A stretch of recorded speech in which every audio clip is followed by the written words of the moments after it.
Hello friends, so today in this lecture we are going to discuss the future continuous tense.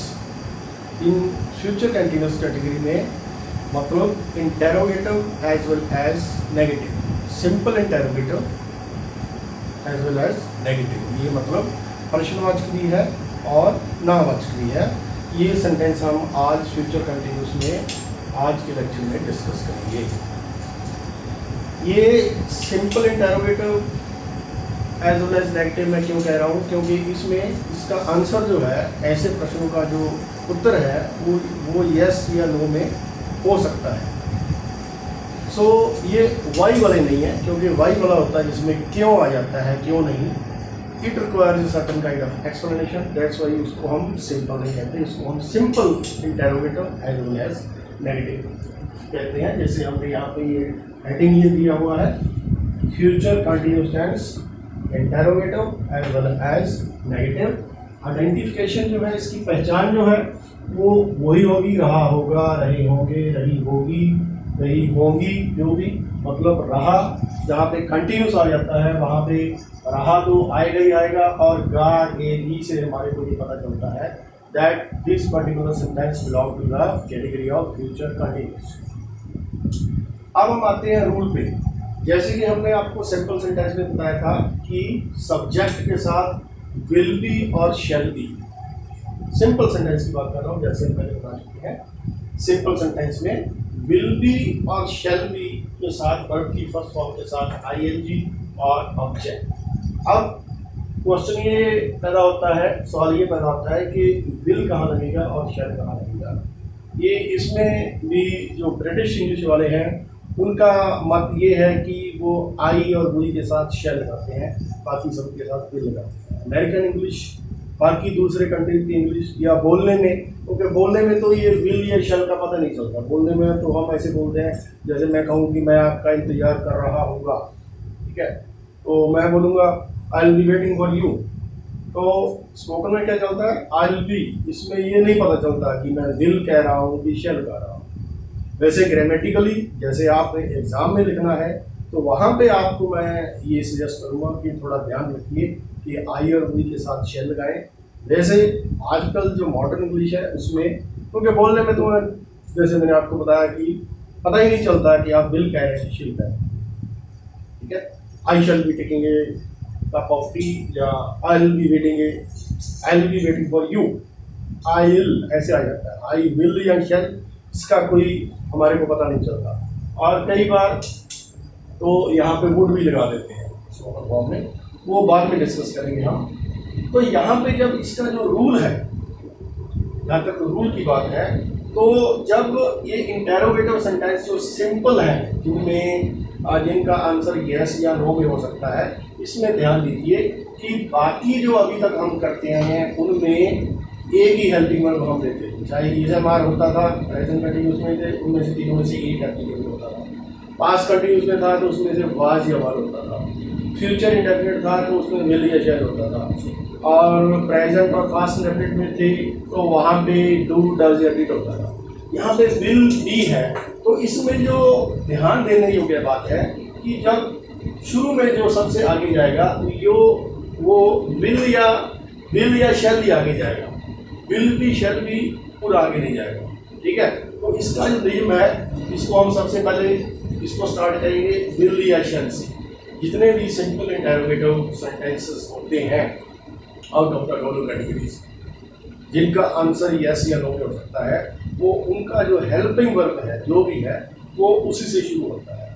तो यहाँ पे will या शैल, इसमें से जो भी एप्लीकेबल है, उसके बाद हम लगाएंगे सब्जेक्ट, उसके बाद लगाएंगे नॉट, सब्जेक्ट के बाद नॉट लगाएंगे, और उसके बाद बी लगाएंगे।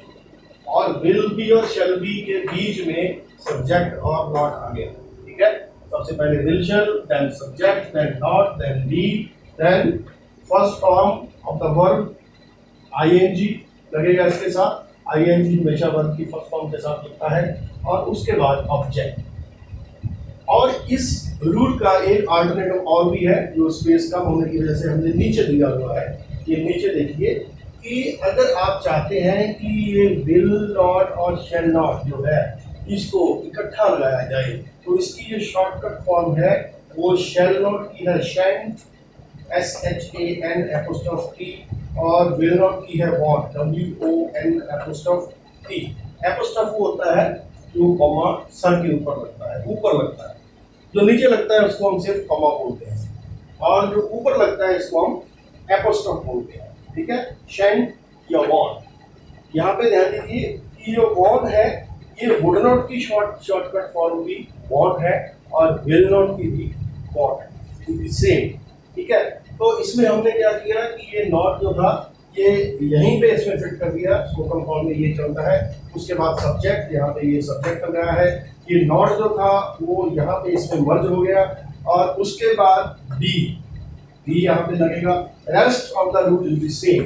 इसके बाद वर्ब की फर्स्ट फॉर्म के साथ आईएनजी, वर्ब की फर्स्ट फॉर्म के साथ आईएनजी, ऑब्जेक्ट और ऑब्जेक्ट। सो स्पोकन फॉर्म में अगर आप बोलते हैं तो उसमें आप कोशिश कीजिए कि आप ये वाला जो रूल है, दोनों ही ठीक है, ये नहीं है कि ये गलत है, ठीक है, लेकिन बोलने में ये थोड़ा और लगता है। ऐसा लगता है कि इस बोलने वाले व्यक्ति को अंग्रेजी नहीं आती, अनाड़ी सा लगता है। लेकिन अगर आप ऐसे बोलेंगे, फ्लो में बोलेंगे, तो you can impress all others.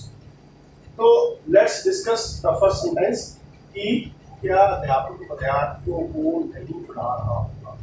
ये क्या है कि इसका उत्तर हाँ या नो में, हाँ या ना में हो सकता है। तो क्या अध्यापक विद्यार्थियों को नहीं पढ़ा रहा होगा, तो रूल के मुताबिक क्या है, अध्यापक, क्योंकि ब्रिटिश इंग्लिश वाले कहते हैं कि आई और वी के साथ शैल लगाना है, तो यहाँ पे अध्यापक है, आई और वी की कैटेगरी से बाहर हो गया, तो अध्यापक के लिए हम यहाँ से विल सेलेक्ट करेंगे, विल। ठीक है, तो विल, उसके बाद subject that is the teacher. यहाँ पे हमने इसको स्पेस कम होने के कारण इसको वॉन्ट में ही हमने शिफ्ट कर दिया है, जैसे ये लिखा है, ये वाले फार्मूले के मुताबिक चल रहे हैं, वॉन्ट, वॉन्ट, उसके बाद सब्जेक्ट, सब्जेक्ट क्या है, अध्यापक, द टीचर। ठीक है, वॉन्ट द टीचर, उसके आगे जो कि नॉट इधर आ गया, उसके आगे बी, और द टीचर बी। वर्ब की आगे क्या किस चीज की हो गया, पढ़ाने की, टीच, टीचिंग द स्टूडेंट्स, और the teacher be teaching the students. या आप इसको आपने ऐसे बोलना है जैसे ये हमने लिखा है, फिर आप लिखेंगे will the teacher not be teaching the students, ये भी ठीक है, और want the teacher be teaching the students, ये भी ठीक है, कि क्या अध्यापक विद्यार्थियों को नहीं पढ़ा रहा होगा। Let's come to the second sentence, क्या वह आपकी निंदा नहीं कर रहा होगा। निंदा करना, आलोचना, किसी के बारे में मतलब चुगली करना या बुरा बोलना, उसको हम यहाँ पे आलोचना भी लिख सकते हैं। क्या वह आपकी निंदा नहीं कर रहा होगा, तो यहाँ पे सब्जेक्ट हमारा हो गया ही के साथ ही लगेगा इस फार्मूले के साथ हम, क्योंकि क्या नहीं आ गया तो व्हाट, यहाँ पे व्हाट लग गया। उसके बाद सब्जेक्ट है हमारा, सब्जेक्ट हमारा ही है, उसके बाद बी है, जो टीचर नॉट था वो इसी में मर्ज हो गया। ठीक है, सॉरी ऊपर वाला सेंटेंस है, वॉन्ट ही बी। आलोचना करने की अंग्रेजी होती है क्रिटिसाइज, क्रिटिसाइज, तो क्रिटिसाइजिंग इसके साथ आईएनजी लग जाएगा। अगर हम क्रिटिसाइज के वैसे स्पेल लिखते हो तो CIZE पीछे लगता है, आईएनजी लगाते वक्त हम इसको ई को डिलीट कर देंगे। Won't he be criticising object you, you इसमें ऑब्जेक्ट है। ठीक है, won't he be criticising you, या will he not be criticising, will he not be criticising you अगर आपने अलग लगाना है, अगर उसमें बोलना है तो won't he be criticising, right. So let's come to the third sentence, क्या वह आपका मजाक नहीं उड़ा रहा होगा। क्या वह आपका मजाक नहीं उड़ा रहा होगा, तो मजाक उड़ाने की अंग्रेजी होती है मॉक, मॉक है, ये प्रेपोजिशन है। या इसका दूसरा भी होता है make a joke of something, make a joke of some person, to make joke of, जैसे आप चुटकुला कहते हैं, JOKE, जो किसी का मजाक उड़ाना। तो यहाँ पे हम फिर ये क्या नहीं वाला है, तो वह, इसके साथ हम विल को सिलेक्ट करेंगे, वॉन्ट, उसके बाद सब्जेक्ट आ गया ही, वॉन्ट ही बी मॉकिंग, मजाक उड़ाना, मॉक है मॉकिंग एट, ये प्रेपोजिशन है, be won't he be mocking at you, या will he will he not be mocking at you, या अगर हमने इसको जोकिंग वाले के साथ बनाना है तो won't he be making a joke of you, won't he be making a joke of you, that is also correct. Let's come to the fourth sentence, क्या मैं आपका इंतजार नहीं कर रहा हूँगा। तो यहाँ पे मैं आ गया सब्जेक्ट, यहाँ पे हमने इसको ये वाले फार्मूले के मुताबिक बनाया है, इसको हमने शैंड में नहीं बनाया, तो शैंड से बन सकता था। सबसे पहले हमने लगाया शैल, उसके बाद हमारा सब्जेक्ट आई, उसके बाद नॉट, उसके बाद बी, इंतजार करना वेटिंग फॉर प्रपोजिशन है, वेटिंग फॉर, और यू ऑब्जेक्ट है। Shall I not be waiting for you, या shan't I be waiting for you, इसके बाद बनाना है तो ये शैंट आ गया, ये दोनों ही ठीक है। Shall I not be waiting for you, shan't I be waiting for you, क्या मैं आपका इंतजार नहीं कर रहा हूँगा। उसके आगे वाला सेंटेंस है, क्या विद्यार्थियों को नहीं डांट रहा होगा। डांटना जिसे हम कहते हैं क्लास लगाना, झिड़के देना पंजाबी में कह देते हैं, तो इसकी इंग्लिश होती है स्कॉल्ड, SCOLD, स्कॉल्डेड ये है। तो क्या अध्यापक, इसके लिए हम वांट सेलेक्ट करेंगे, वांट, उसके बाद सब्जेक्ट, ठीक है, वांट द टीचर, उसके बाद बी, टीचर बी, वर्ब की फर्स्ट फॉर्म के साथ ING, scolding, object students, won't the teacher be scolding the students, या will the teacher not be scolding the students. अगर आपने ये इसके साथ बनाना है तो will the teacher not be scolding the students, will the teacher not be scolding the students, right। उसके बाद लास्ट सेंटेंस हम लेते हैं, क्या वर्षा नहीं हो रही होगी, ठीक है, तो इसके साथ भी हम will सेलेक्ट करेंगे।